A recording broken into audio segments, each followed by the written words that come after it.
I want people to hear my voice. Do you know what girl power means to me? Sarah Vaughan, Lauryn Hill. You need to know this. I ain't no Spice Girl. Hello, Alex. How are you? I'm very good, sir. You okay? I'm very well, thank you. Not too bad. So this week we've got Back to Black, which focuses on the life of Amy Winehouse, played by Marisa Alabella, and done very well. I thought justice to the actress is I thought she got it spot on.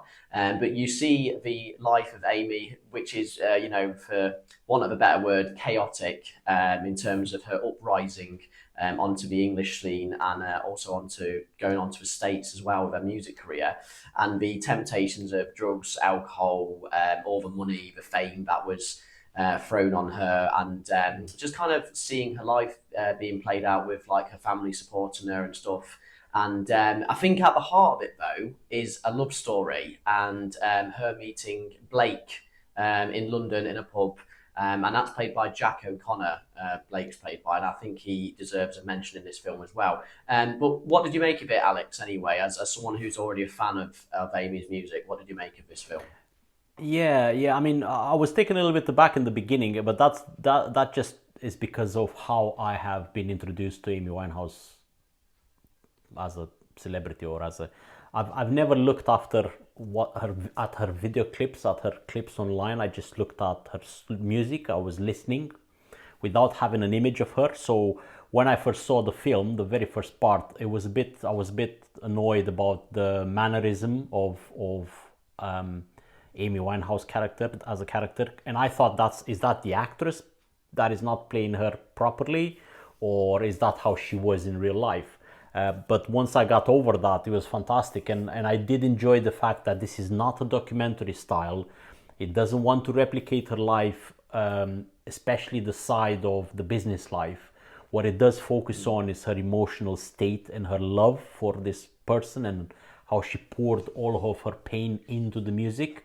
And then we're better for it. We're enjoying her music now, and while she was creating that due to the pain that and her broken heart. So I thought that's what this film is focusing on. But what did you make of it, Baz? Yeah, I would agree with that. I'd almost say that her agony in life and her upsets is kind of like the audience's benefit. And I mean the audience in real life as well as the film goers. It seems that there was more passion in her music. And I think one of the earlier scenes when she was signing on with a studio, and they kind of wanted to critique how she were on the stage, she kind of stormed out and said, I'm going to go and live my life because that's how I write my music, in essence. And ironically, a few scenes after that, she does meet Blake, and the Back to Black album's kind of based on love and the hardships that entails. So yeah, I would agree with you. I think like that's how she as a person dealt with the hardships of her life, and with making this beautiful music, and she says at one point in the film as well, she doesn't think she's upon this planet to just sing. And I was thinking when that line was uttered, I was thinking, well, actually, on the contrary, I think that is probably why you've been put on the planet, because she's got such a beautiful voice. Correct. And I found it very interesting. You mentioned like the mannerisms as well and how she was. I think that was really accurate. Even just the way she was dancing on the stage with these silly tight dresses and the heels that didn't, made her really kind of awkward to watch. And scenes where she was performing at Glastonbury and she jumped off the stage. That was all accurate. That happened. I remember watching that. I mean, after the film, I've seen it and I looked it up, and when I saw that that's actually how she was, I was impressed with the acting. Which, let's talk about the acting a little bit, because I think when the scenes with her and Jack O'Connell are just fantastic. The two of them bounce off each other so nicely in how they act, don't you think?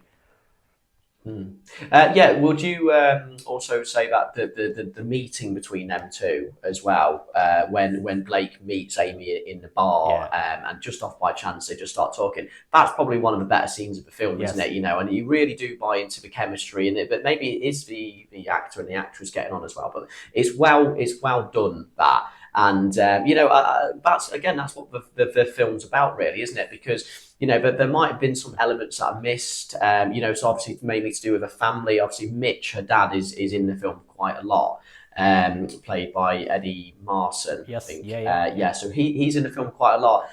Maybe he's not depicted as mean as he was said to be, or the Correct, fact yeah. that MarkRonson as well. MarkRonson, who produced her most famous album, he only gets mentioned kind of once significantly in the film, but he's not actually in the film. Yeah. So did you think that was maybe a missed opportunity, or did you think that the film wasn't based on the business side of things or the family side of things? I think it was spot on, because you can see the direction that the film is taken, which is, this is a love story, and we're going to show you what made Amy Winehouse create that beautiful music, because her music, it's all about her love life, be it sad or bad, or it's all about boys basically, and how her encounters with various relationships, and it's always about, and that's the direction he's taking it.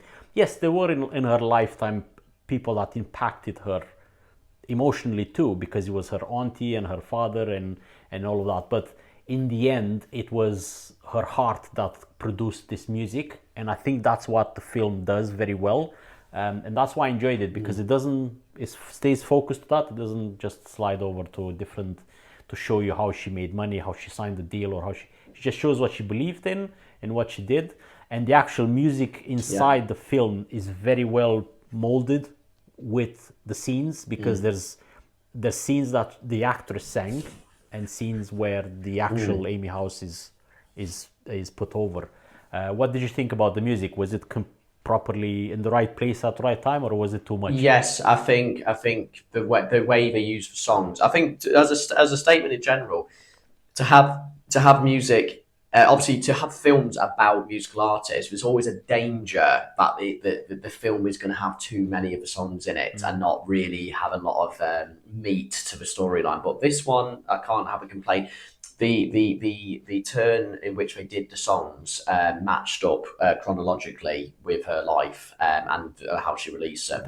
As far as I guessed, anyway, I didn't see any imperfections there, so I think that worked very well. Yeah. And yeah, what question I was also going to throw back at you. Obviously, she had this kind of stigma about being a huge drug addict, mostly with alcohol, but with other drugs as well, and the kind of the relationship that and the media had with her, the tabloids. Do you think they covered that well? Well, yeah, they were all. I mean, her addiction is prevalent. You can see it in your face from the beginning of the film, and the paparazzi and the media. There is always an element that is attracted to drama, which is unfortunate these days. It's attracted to, as soon as any of this a celebrity shows a little bit of losing it, then they're all over you. Think of Britney Spears and others like that, which is sad. It's the culture that is, unfortunately, is the sensationalism world that we live in, and she was definitely impacted by that too. But it's more the alcohol abuse that was just throwing her off, because if she didn't have the chance to play music when she was heartbroken, she would drink. That's it. There's no other middle way. Yes, this is the thing. There's no middleman. Yeah, which was there's no grey. It was in a really bad position to be in. But that's what I think the film shows now. If it's different in real life, if it was drugs, it looks like it was drugs involved. But the end of the film says she died of alcohol poisoning, which to me is overdose. Of course.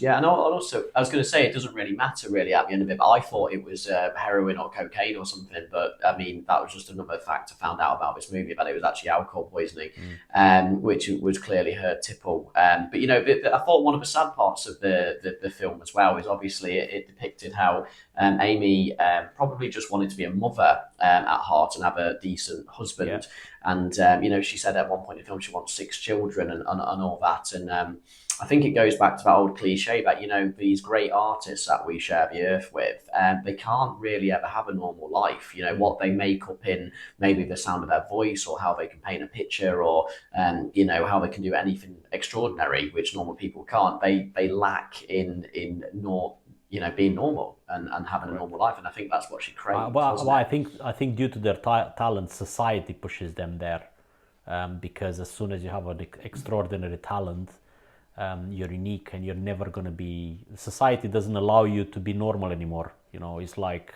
Exactly. Daniel Day-Lewis walks down the street right now, everybody will recognize him because he's so good at acting, even though he wants to live a normal life and things like that.